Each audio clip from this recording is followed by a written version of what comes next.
శివమహాపురాణం శతరుద్ర సంహిత. శివమహాపురాణంలో మూడో సంహిత శతరుద్ర సంహిత. ఇందులో first chapter. ఇక్కడ సూతుల వారు శౌనకాది ఆ మునిగణములందరికీ కూడా శివ అవతార విషయాలన్నీ కూడా వర్ణించి చెప్తున్నారు. అందుకే ఇక్కడ ముఖ్యంగా 5 అవతారాల గురించి చెప్తున్నారు. సద్యోజాత, వామదేవ, తత్పురుష, అఘోర, ఈశాన. ఈ శివ అవతారాలు ఇక్కడ నామమే తెలుస్తుంది. శతరుద్ర.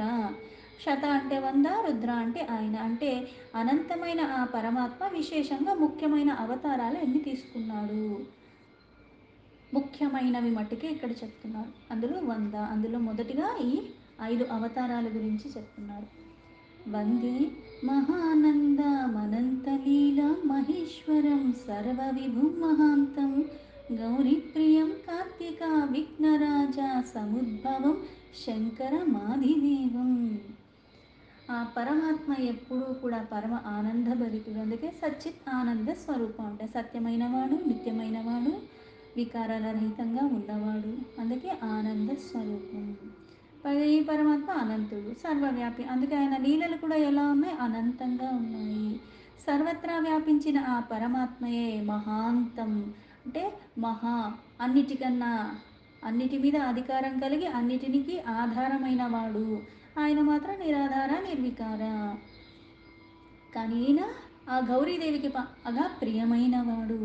అలాగే కార్తికేయ, గజానన అంటే వినాయకుడికి ఉత్పత్తికి కారణమైన వాడు. అందుకే ఆది దేవ. ఆది అంటే ముందుగా ఉన్నవాడివి నువ్వే. అటువంటి మహేశ్వరుడైన శంకరుడికి నమస్కరించి అని అప్పుడు ఈ శౌనకుల వారు చెప్పడానికి పూనుకున్నారు.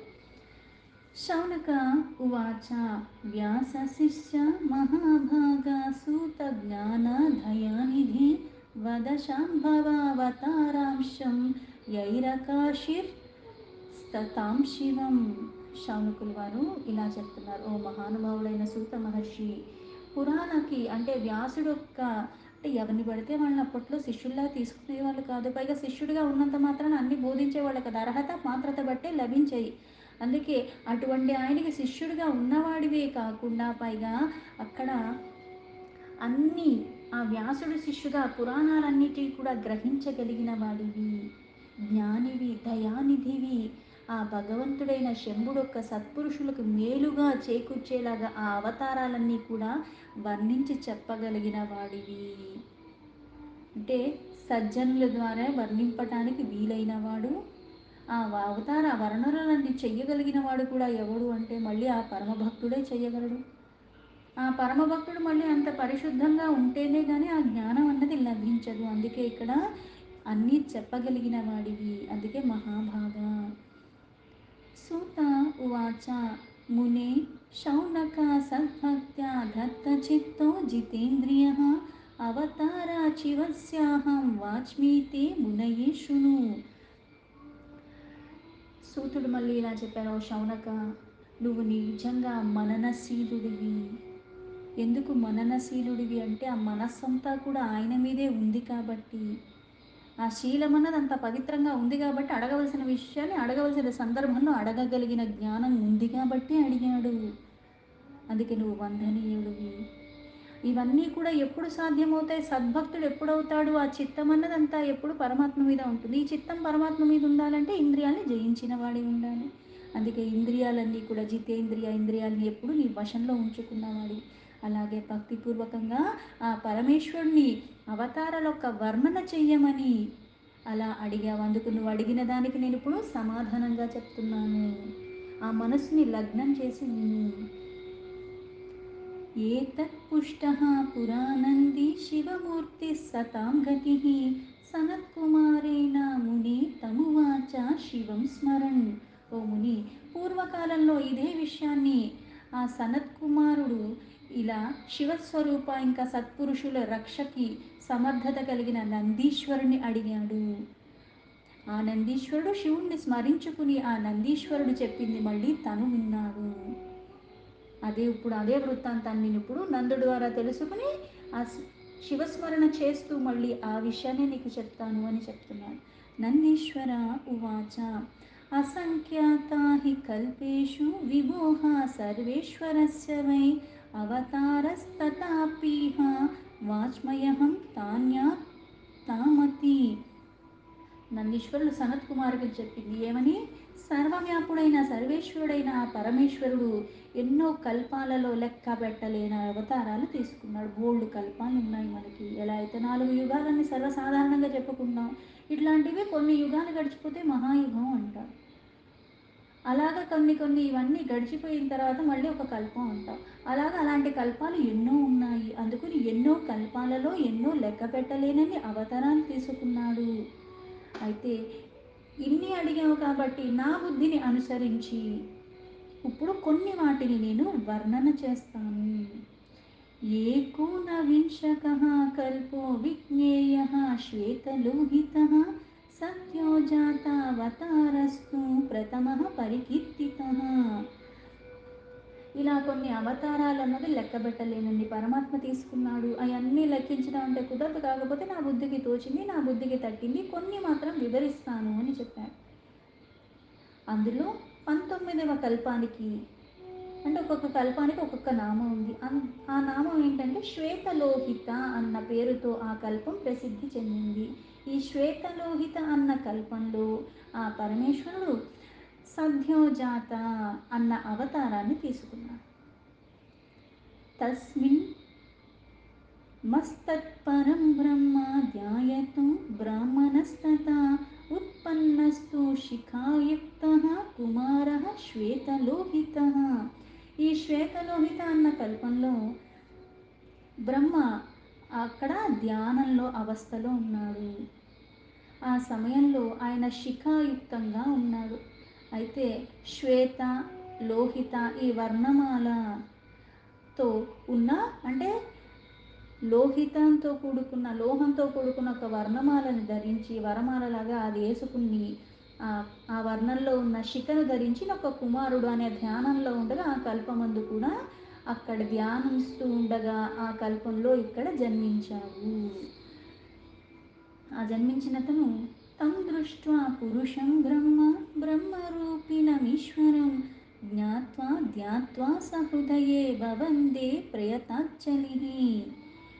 ఆ బ్రహ్మ ఎప్పుడైతే ధ్యానంలో ఉండగా ఈ పురుషుడు ఉత్పత్తి జరిగిందో ఆ పురుషుణ్ణి చూసేసరికి ఆ హృదయంలో మళ్ళీ ఆ రూపాన్ని చూస్తూ నమస్కరిస్తూ, ఎందుకంటే ఇది పరమాత్మ స్వరూపము, ఈశ్వరుడే తన మనస్సులో ఆలోచించుకున్నాడు. అక్కడ బాలుడిని చూసి బ్రహ్మరూపం పరమేశ్వరుడే అని వెంటనే మళ్ళీ ఆయనకి నమస్కరించాడు. సద్యో జాతం శివం బుద్ధ్వా జహర్ష భువనేశ్వరః ముహుర్ముహుశ్చ సద్బుద్ధయా పరమం తం సమచింతయత్. ఆ సత్పురుషుణ్ణి చూసేసరికి బ్రహ్మ అది సద్యోజాత శివస్వరూపమే అని అత్యంత ఆనందంతో మళ్ళీ మళ్ళీ సద్బుద్ధి పూర్వకంగా ఆ పరమాత్మ స్వరూపాన్ని చింతన చేస్తూ నమస్కరించాడు. తతో అస్య ధ్యాయతః శ్వేతాః ప్రాదుర్భూతా యశస్వినః కుమారాః పరవిజ్ఞాన పరబ్రహ్మ స్వరూపిణః. మళ్ళీ ఎప్పుడైతే బ్రహ్మ మళ్ళీ ధ్యానంలోకి వెళ్ళిపోయాడో ఆ శ్వేతవర్ణ యశస్వి పరమజ్ఞాని అయిన పరబ్రహ్మ స్వరూపము ఆయనకి మళ్ళీ ఇలా వాళ్ళే మళ్ళీ కుమారులుగా ఉత్పత్తి జరిగింది. అంటే ఎక్కడైతే మనకి బ్రహ్మ ఒక మానసపుత్రులు అంటాం, ముందుగా దాని తర్వాత మళ్ళీ ధ్యానంతోనే మళ్ళీ అన్నీ వచ్చాయి. అలాగే ఇక్కడ ఆ సద్యోజాతని స్మరిస్తూ మళ్ళీ ధ్యానంలోకి వెళ్ళిపోయిన తర్వాత ఆయనకి మళ్ళీ కుమారులు ఉత్పత్తి జరిగింది. వాళ్ళెవరు? సునందో నందనేశ్వర విశ్వనందోపనందనో శిష్యాస్తస్య మహాత్మానో ఏస్తద్బ్రహ్మ సమావృతం. ఆయన ధ్యానంలో ఎప్పుడైతే అక్కడ ఆ 4 కుమారులు ఉత్పత్తి ప్రకటింపబడ్డారో వాళ్ళెవరు? సునందుడు, నందనుడు, విశ్వనందుడు, ఉపనందుడు అన్న పేర్లు గలవాళ్ళు. పైగా వీళ్ళందరూ ఎవరు అంటే పరమజ్ఞానులు. అందుకే వాళ్ళందరూ కూడా ఆయన యొక్క శిష్యులయ్యారు. వాళ్ళ ద్వారానే మళ్ళీ ఆ సంపూర్ణమైన బ్రహ్మలోకం మొత్తం కూడా సమావృతమై ఉన్నది. సత్యో జాతశ్చ వై శంభుర్ధ్వదో జ్ఞానం చ వేదసే సర్గశక్తిమపి ప్రీత్యా ప్రసన్నః పరమేశ్వరః. ఆ సద్యోజాతనామ పరమేశ్వరుణ్ణి ప్రసన్నుని చేసుకోవటానికి బ్రహ్మ అక్కడ మళ్ళీ జ్ఞానాన్ని ప్రసాదించమని, సృష్టి ఉత్పత్తి సమర్థతను ప్రసాదించమని ఆయన్ని వేడుకున్నాడు. తతో వింశాతిమహాకల్పో రక్తో నామ ప్రకీర్తితః బ్రహ్మ యత్ర మహాతేజ రక్తవర్ణమధారయత్. ఆ కల్పం తర్వాత, శ్వేతలోహిత కల్పం తర్వాత ఇంకో కల్పం, అంటే ప్రతి కల్పంలో కూడా ఎలా అయితే మనకి పరిమితమైన కాలం ఉంది.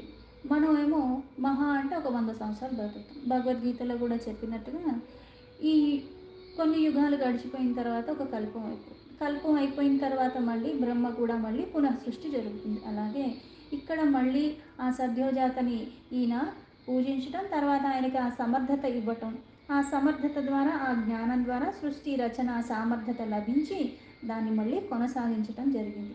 దీనంతటి తర్వాత మళ్ళీ ఆ కల్పం అయిపోయిన తర్వాత ఇంకో కల్పం, ఇది రక్త కల్పం. ఇది 20వ కల్పం. ఈ కల్పంలో మహా తేజస్వి అయిన బ్రహ్మ మళ్ళీ రక్తవర్ణ ధారణలో,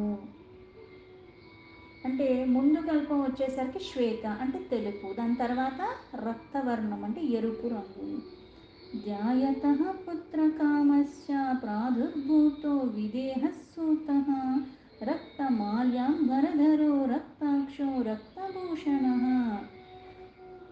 ఈ కల్పంలో కూడా పుత్రులు కావాలన్న కాంక్షతో ఆ బ్రహ్మ ఎప్పుడైతే ధ్యానంలో లీనమైపోయి ఉన్నాడో అక్కడ మళ్ళీ రక్తవర్ణంతో, అంటే రక్తం రంగులో వేసుకున్న ఒక మాలను, అలాగే వస్త్రాలు కూడా రక్తంతో, అంటే ఎరుపు వస్త్రాలు ఎరుపు మాల ధరించి అక్కడ ఎరుపు వర్ణంలో ఉండి ఆభరణాలు కూడా ఎరుపు ధరించి, అలాగే అంటే ప్రతి ఒక్క అలంకారం కూడా ఎరుపు రంగుతో ఉన్న అక్కడ ఒకళ్ళు ప్రాదుర్భవం జరిగింది, ఒకడు ఉత్పత్తి అన్నది జరిగింది. సతాం దృష్ట్వా మహాత్మానం కుమారం ధ్యానమాశ్రితః వామదేవం శివం జ్ఞాత్వా ప్రాణనామ కృతాంజలి. ధ్యానంలో లీనమైపోయిన బ్రహ్మ ఎప్పుడైతే ఈ రూపంలో ఉద్భవించిన అతను వామదేవుడు, ఆయనే పరమేశ్వరుడు ఈ రూపంలో వచ్చాడని మళ్ళీ ఆయనకి నమస్కరించాడు. తతస్తస్య సూత ఆసంశ్రాత్వారో రక్తవాససః విరజాశ్చ వివాహశ్చ విశోకో విశ్వభావనః. అంటే మొత్తం ఎరుపు వర్ణంలో ఉన్న ఆ వామదేవుణ్ణి చూసి నమస్కరించిన బ్రహ్మ మళ్ళీ ఈ కల్పంలో కూడా బ్రహ్మకి 4 పుత్రులు వచ్చారు. వీళ్ళు కూడా ఎరుపు వస్త్రాలు ధరించి ఉన్నవాళ్ళు, అందుకే వీళ్ళ నామాలు కూడా విరజ, వివాహ, విశోక, విశ్వభావన. ఈ 4 పుత్రులు అన్నది బ్రహ్మకి ఈ కల్పంలో లభించారు. వామదేవ స వై శంభుర్దధో జ్ఞానం చ వేదసి సర్గశక్తిమపి ప్రీత్య ప్రసన్న పరమేశ్వర. ఆ వామదేవుడున్న పరమేశ్వరుని చూసుకుని ప్రేమపూర్వకంగా బ్రహ్మకు మళ్ళీ సృష్టి కొనసాగించాలి, ఉత్పత్తి చేయడానికి శక్తి కావాలి. అందుకని ఆయన ఎప్పుడైతే ధ్యానించాడో మళ్ళీ ఆ వామదేవ రూపంలో ఉన్న పరమేశ్వరుడు బ్రహ్మకి మళ్ళీ ఆ సృష్టి చేసే సమర్థతను, శక్తిని అంతా కూడా పరమేశ్వరుడు ప్రసాదించాడు. ఏకవింశతిమః కల్పః పీతవాస ఇతి స్మృతః బ్రహ్మా యత్ర మహాభాగాః పీతవాస బభూవః. అలాగే 21 కల్పంలో, ఈ కల్పంలో దీన్ని పీతవాస అంటారు. ఈ పీతవాస కల్పంలో అక్కడ మళ్ళీ మహాభాగ్యశాలి అయిన బ్రహ్మ మళ్ళీ ఆ పీత వస్త్రాన్ని ధరించి ఉన్న పుత్రుడు కావాలన్న కోరికతో మళ్ళీ ధ్యానంలోకి వెళ్ళాడు. ధ్యాయతః పుత్రకామస్య విధిర్జాతః కుమారకః పీతవస్త్రాదిక ప్రౌఢో మహాతేజ మహాభుజః. అంటే పసుపు, ఆ పీత వస్త్రం కావాలని ఎప్పుడైతే మళ్ళీ ఆ కోరికతో ఆయన ధ్యానంలోకి వెళ్ళాడో అదే సమయంలో పీతాంబరధరి అయిన మహా తేజస్సుతో కూడుకున్న ఆ మహాబాహు కలిగి ఉన్న ఒక కుమారుడు అవతరించాడు, ఆ మహాభుజములు కలిగి ఉన్నవాడు.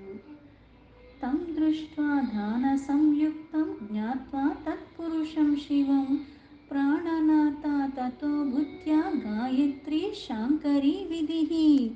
ధ్యాన కారణంగా బుద్ధిభరం వికసించిన ఆ బ్రహ్మ ఏ పురుషుడైతే ఉద్భవించాడో ఆ పురుషుణ్ణి చూసి ఆ పరమేశ్వరుడు తత్పురుషుడిగా అవతరించాడు అని ఆయన్ని శివగాయత్రి మంత్రంతో విధి విధానంగా మళ్ళీ దాన్ని జపించడానికి పూనుకున్నాడు బ్రహ్మ. జపిత్వా తు మహాదేవీం సర్వలోక నమస్కృతాం ప్రసన్నస్తు మహాదేవో ధ్యానయుక్తేన చేతసా. తత్పురుషుడు అని అర్థం చేసుకుని మళ్ళీ ధ్యానంలో చిత్తాన్ని లయం చేసి మళ్ళీ ఆయన మహాదేవుడికి నమస్కరిస్తూ ఆ గాయత్రి మంత్రం ఏదైతే ఉందో, అంటే అన్ని గాయత్రి మంత్రాలు అయినప్పుడు కూడా కొన్ని విశేషంగా ఉన్నాయి. దాన్ని ఉచ్చరించటం ద్వారా కూడా మనకి చాలా అంటే శబ్ద తరంగాలతో కూడుకున్నవన్నీ కూడా కొన్ని ఉచ్చారణల ద్వారా ఏమవుతుంది అంటే మళ్ళీ మనలో ఉన్న అజ్ఞానం అన్నది మూలాల నుంచి తొలగిపోయే అవకాశం ఉన్నది. ఇంతకుముందు ఏవైతే సద్యోజాతాది మంత్రాల్లో తత్పురుషుడికి చెప్పిన ఆ గాయత్రి మంత్రం ఏది? శివగాయత్రి మంత్రం. ఓం తత్పురుషాయ విద్మహి మహాదేవాయ ధీమహి తన్నో రుద్ర ప్రచోదయాత్. ఈ రుద్రగాయత్రిని జపిస్తూ ఉన్నాడంటే నా దృష్టి అంతా నీ మీదే పెట్టాలి. ఎందుకు? నువ్వు సర్వవ్యాపుడైన మహాదేవుడివి, అందుకు నా దృష్టి నీ మీదే కేంద్రీకరించేలాగా, అంటే మళ్ళీ చంచలత్వానికి లోబడకుండా జ్ఞాననిధివైన నువ్వే నాకు జ్ఞానాన్ని ఇవ్వటమే కాకుండా నా హృదయం అన్నది నీ జ్ఞానకాంతితో నింపి నా అజ్ఞానాన్ని నుంచి, నా వికారాల నుంచి, మూలాల నుంచి నాకు ఉపశమనం కలిగించు. నేను నిన్నే శరణు వేడుకున్నాను. అందుకే ఈ మంత్రాన్ని జపించడం ద్వారా కూడా మనశ్శాంతి వస్తుంది అంటారు. మళ్ళీ స్థిరమైన జ్ఞానం అంటే ఏది చెయ్యాలి, ఏది చెయ్యకూడదు, యుక్త అయుక్త అది లభిస్తుంది అని కూడా నమ్ముతారు. ఇటువంటి మంత్రాన్ని ఆ బ్రహ్మే ఆ సమయంలో జపించాడు. ఆ మహాదేవుడికి నమస్కరిస్తూ ఆ ధ్యానంలో లీనమైపోయాడు.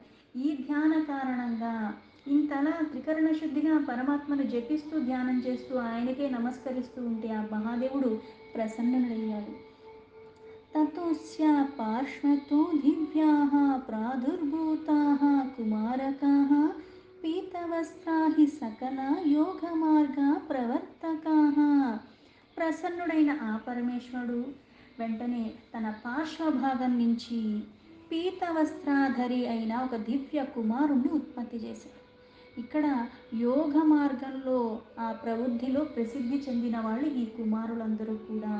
అంటే ఎప్పుడూ కూడా జ్ఞానమయంగా ఉన్నవాళ్ళు, అలానే నడుచుకునేవాళ్ళు.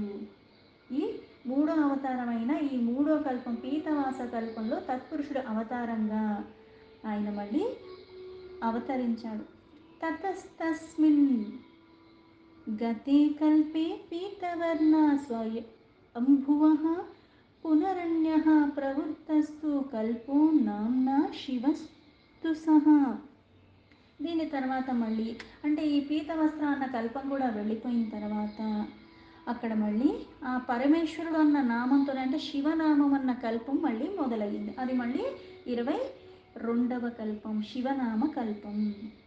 అంటే ప్రతి కల్పంలో కూడా బ్రహ్మ ఉద్భవించడం, మళ్ళీ అదే ప్రక్రియ అన్నది. ఎలా అయితే మనకి నీళ్ళు ఆవిరవ్వటం, మళ్ళీ మబ్బులు అవ్వటం, మళ్ళీ వర్షం కురవటం, మళ్ళీ భూమికి చేరటం అన్నది ఒక ప్రక్రియ ఎలా అయితే ఉన్నదో ఇది కాలచక్రం. అందుకు ప్రతి కల్పమందు కూడా బ్రహ్మ మళ్ళీ ఆ పరమాత్మని ఆశ్రయించి ఆ పరమాత్మ ధ్యానంలోనే ఉండి ఆ కల్ప ప్రారంభం అవ్వటం, మళ్ళీ సృష్టికి కావాల్సిన జ్ఞానాన్ని అవి మళ్ళీ విస్తరింపజేయటానికి అవంతా కూడా మళ్ళీ ప్రసాదించటం అన్నది జరుగుతుంది. ఏకార్ణవే సంయతీతే దివ్యవర్ష సహస్రకే సృష్టికామః ప్రజా బ్రహ్మ చింతయామాస దుఃఖితః. ఈ శివనామ కల్పంలో కూడా కొన్ని దివ్యమైన వర్షాల వరకు అంటే అన్ని సంవత్సరాలు గడిచేంత వరకు కూడా అదంతా ఏమైపోయిందంటే మొత్తం జలమయంగా అయిపోయింది. నీళ్ళే ఉంది ఎక్కడ చూసినా సరే. సృష్టి చేయాలన్న విచారణ వచ్చింది కానీ అంతా నీటిమయంగా ఉన్నప్పుడు ఇక్కడ ఏం చెయ్యాలి అని దుఃఖం వచ్చేసింది. తతో అపశ్యన్ మహాతేజాః ప్రాదుర్భూతం కుమారకం కృష్ణవర్ణ మహావీర్యం దీప్యమానం స్వతేజస. అదే సమయంలో అంటే కర్త క్రియ కర్మ అంటారు. ఆ పరమాత్మే అన్ని.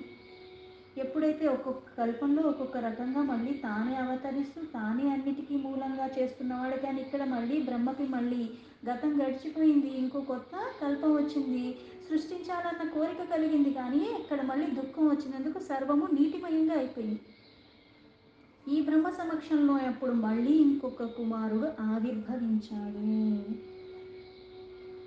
అంటే మార్గాన్ని పరమాత్మ ఇస్తాడు.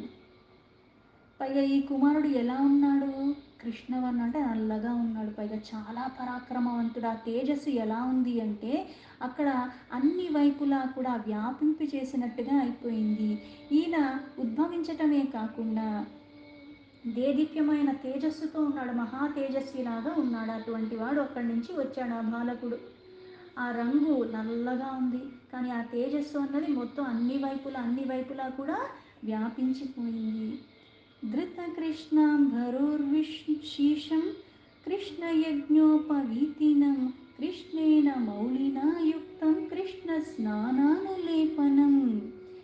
ఇక్కడ అక్కడ మళ్ళీ అంటే ఈయన ఎలా వేసుకున్నాడంటే ఈయన ఉండటం నల్లగా ఉన్నాడు, ఆయన వేసుకున్న బట్టలు నల్లగానే ఉన్నాయి, ఆయనకున్న కిరీటం నల్లగానే ఉన్నది, ఆయన వేసుకున్నవన్నీ కూడా యజ్ఞోపవేతం దగ్గర నుంచి ఆ మకుటం దగ్గర నుంచి పాదాల దాకా అన్నీ కూడా చందన అన్నీ కూడా ఎలా ఉన్నాయి అంటే అన్నీ నల్లగానే ఉన్నాయి, కానీ సుగంధభరితంగా ఉన్నాడు. నల్ల తలపాగా ఉంది, నల్లని వస్త్రాలే ఉన్నాయి, శరీరం నల్లగానే ఉంది, యజ్ఞోపవీతం నల్లగానే ఉంది, కిరీటం కూడా నల్లదే ఉన్నది. కాకపోతే ఆ లేపనాలు ఏవైతే శరీరానికి రాసుకున్నాడో అవి ఎలా ఉన్నాయి అంటే చాలా సుగంధభరితంగా ఉన్నాయి. దీంతో శివమహాపురాణం శతరుద్ర సంహితలో ఫస్ట్ చాప్టర్లో 25 శ్లోకాలు సంపూర్ణం.